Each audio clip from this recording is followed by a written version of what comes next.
Здравейте, уважаеми зрители! Вие сте с първия брой на новото предаване на телевизия Плевен Спринт, съвместна продукция с професионална гимназия по ресторантьорство, търговия и обслужване град Плевен, кулинарно междучасие. По време на нашите срещи ние ще ви повеждаме на едно кулинарно пътешествие и ще ви запознаваме с различни вкусове и култура на хранене. И не на последно място ще ви запознаваме с уменията, които придобиват учениците на професионалната гимназия по ресторантьорство, търговия и обслужване град Плевен по време на обучението си. Аз съм Ростислав Искаров и днес избрах да ви покажа свинско роле с сушени домати, сирене и бекон.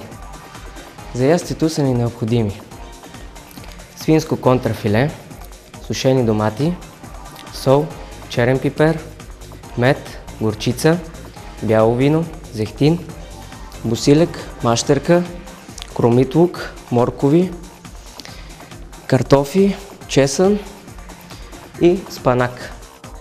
Първо взимаме свинското контрафиле и правим разрез по цялата му дължина. Ето по този начин, като не отрязваме до края. След това го завъртаме и правим същото от другата страна.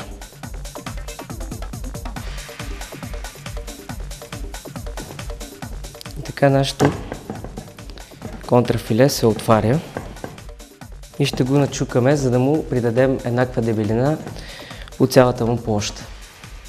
За това ще използваме фолио, паковачно, за да ни напръска месото по време на начукването.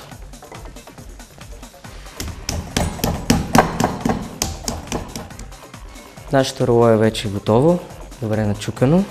Сега ще приготвим марината, в която то ще предстои. Тя се състои от горчица, зехтин, бяло вино, мед, сол и черен пипер. Първо слагаме горчицата в купата. След това прибавяме зехтин и разбъркваме добре. Сега ще добавя бялото вино.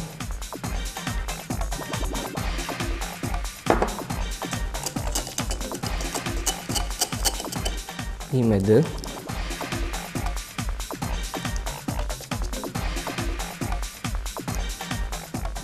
Добавяме сол и черен пипер. Разбъркваме докато сместа се хомогенизира.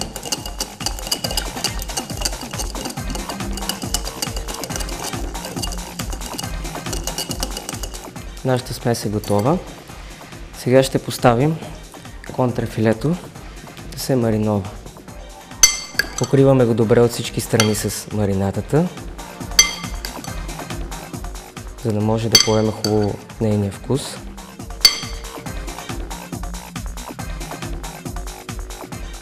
Сега месото ще се маринова около 25 минути, а през това време ние ще се занимаваме с приготвянето на гарнитурата. Тук имаме предварително сварени картофи в топла вода, заедно с обелките, които ще разполовим по дължина. Ето по този начин. И отзад ще направим разрез, с който да могат да седят ето по този начин, изправени.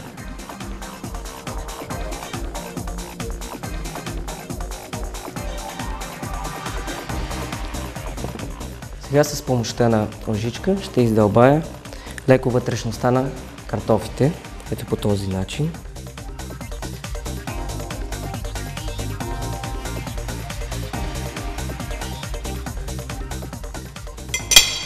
Сега ще поставим вътре в сърцевината, която издълбахме, предварително задушен спанак, в малко зехтин, щипка сол и малко чесън за аромат. Ето по този начин поставяме спанака.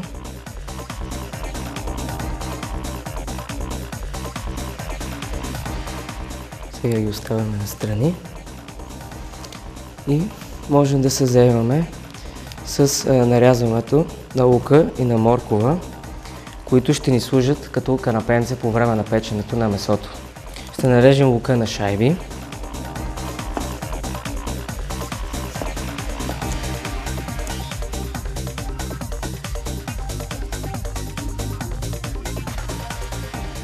След това ще нарежем и моркова на шайби, но под ъгъл. Ето по този начин.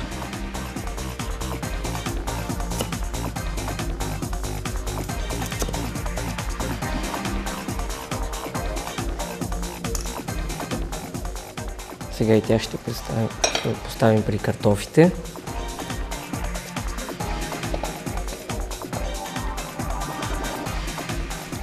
И ще се заемем с навиването на останалата украса. Това са предварително нарязани с белачка тънки ивици от тиквичка и морков, които са задушени на пара до омекване, за да се получи нещо като розичка.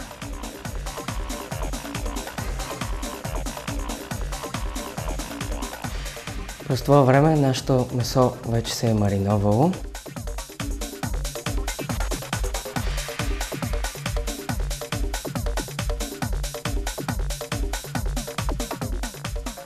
Започваме да нареждаме плънката.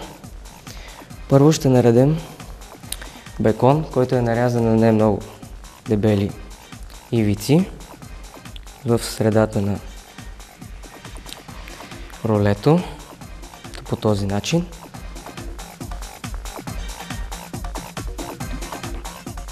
След това ще сложим синьото сирене. В случая ние използваме синьо сирене, но вие може да използвате с каквото разполагате сирене, няма абсолютно никакъв проблем. Аз леко го намачквам, когато го поставим. И сега ще добавим сушени домати, които ще нарежем на ивички.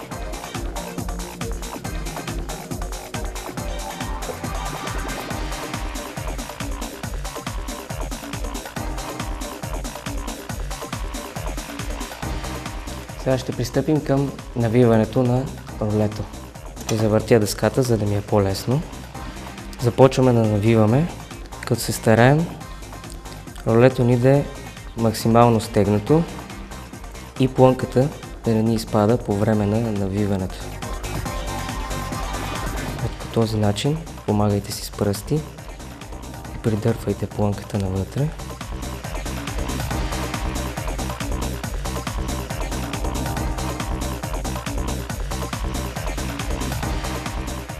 Нашето роле е вече навито. Сега ще използваме готварски конец, с който ще го увием, за да не се отвори по време на печенето. Ще използваме съвсем обикновен възел.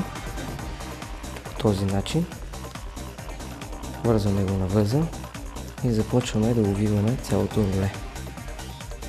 Нашето месо е вече готово.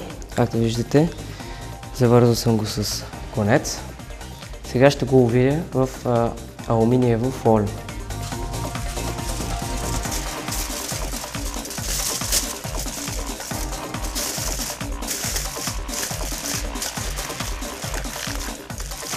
Ето така, по този начин плътно обвивате месото в алуминиевото фолио.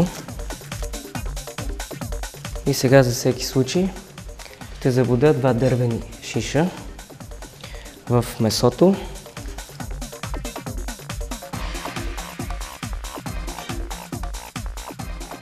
Взимаме една тавичка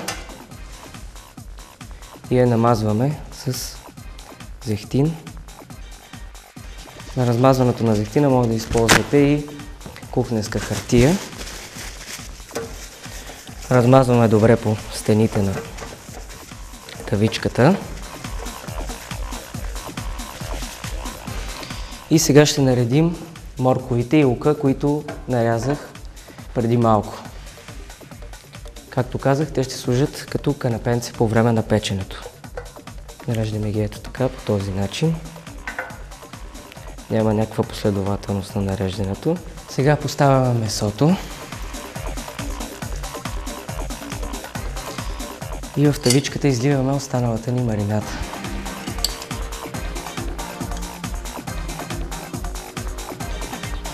Така нашето роле е готово за печене. Печем го в урна при температура 180 градуса за около 50 минути, като през оставащите 15-20 минути отваряме фолиото, за да може месото да придобие златисто кафява коричка. Роле от свинско с сирене и сушени домати. Продукти за 3 порции. Свинско контрафиле половин килограм. Синьо сирене 50 грама. Сушени домати 50 грама. Бекон 150 грама. Спанак 100 грама. 3 средни картофа, 2 средни моркова, 1 малка тиквичка, 1 глава кромит лук. Бяло вино 100 мл. Зехтин 100 мл. Горчица 1 чайна лъжица. Мед 1 чайна лъжица. Чесън 10 грама. Черен пипер, босилек, мащерка и брашно 1 супена лъжица.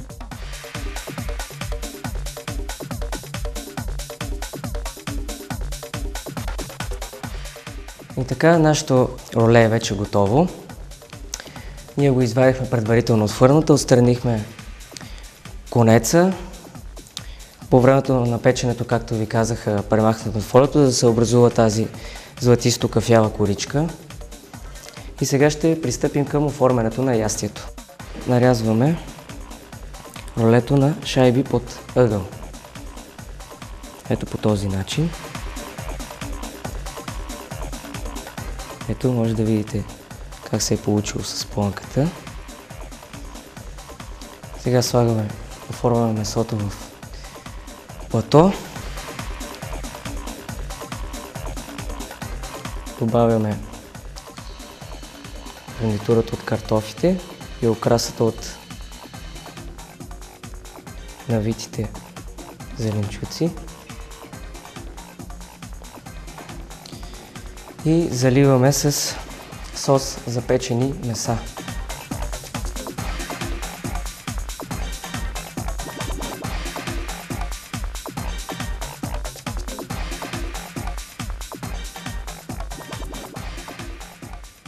Така изглежда нашето роле. Надявам се, че ви е харесало. Бъдете с нас и следващия път.